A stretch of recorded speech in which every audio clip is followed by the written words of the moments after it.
Hi, I'm Jason, and this is the Cultural Breakdown. And right now, The Flash is not looking too good after its opening weekend, making only $55 million domestically, which is just abysmal for a film of this budget. But the funny thing is, the excuses that are coming out in relation to what happened here.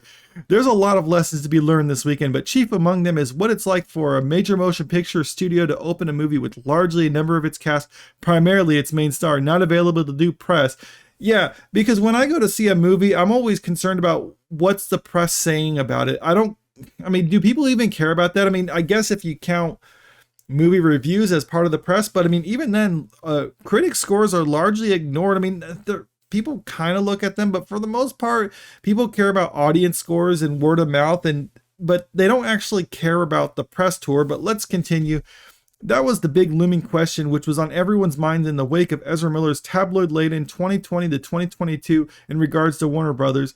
Yeah, they didn't want Ezra Miller in front of the press, not because he wasn't able to do it for whatever reason. It's because the studio didn't want him, because he was terrible in front of the cameras. He was a very off-putting person, and they didn't want to have to field any questions about his alleged crimes like grooming children, having a cult, breaking into people's houses, or anything like that. They would just rather put him in the closet and ignore him. And they did the same with the rest of the cast because they didn't want them to have to field any questions about this. Not to mention questions about the potential for this not even fitting into the overall DCEU that James Gunn is now taking over. But the funny thing is down here, with the SAG AFTRA strike authorization in place, should talks go sideways, the actors not permitted to do press in those situations, the studio streamers, etc., may want to think twice before playing notorious hardball. And there it is. This is all advocating for the SAG because this media outlet doesn't want the SAG actors to go on strike because then they won't be able to do press tours to the media. You see how self-serving this is? They're saying they don't want to lose their access to the stars or any of the other productions that are going on because this hurts their bottom line. It hurts their bottom line if the SAG actors were to go on strike. So they're trying to say, this is what happens when you don't give us access to your movies before it's released. No, this is not what happens when you don't give them access to the movies. This is what happens when you have an off-putting actor that people don't like. Ezra Miller, even on the best of days, even if all that controversy wasn't surrounding him, he is not a leading man potential. Yeah, you get other people like Aquaman or whatever because Jason Momoa is more of a leading man potential than him. Women went to go see Aquaman because they like looking at Jason Momoa. Ezra Miller, he's nothing. He's just a skinny little guy. That's it. No one cares about him.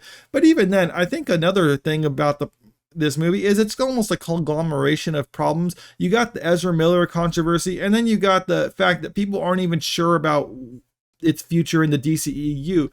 People go to watch these movies because they want to see like the whole connected universe. I mean, literally Marvel builds all their movies on that. The newer phase of Marvel movies is literally watch this movie in preparation for the next movie, or watch this show in preparation for the next movie. It's nothing stands apart on its own. It's always the next thing, and that's what matters. And with this movie, people don't feel like it even matters. And now you get stuff like this. The Blue Beetle director is clarifying its place in James Gunn. And this was just published about this because now people are wondering, should I even bother going to see Blue Beetle? The studio and the director is definitely thinking that. So now they're trying to clarify. No. Yeah, come see this because this is part of the future DCEU. And now you got Aquaman that's also doing reshoots. It's probably trying to shoehorn it in there because they're afraid that people are going to just pan this movie. Even if the movie's okay, people are like, I don't really want to go see it, or I don't care to go see it if it's ultimately going to be pointless to the whole overall canon.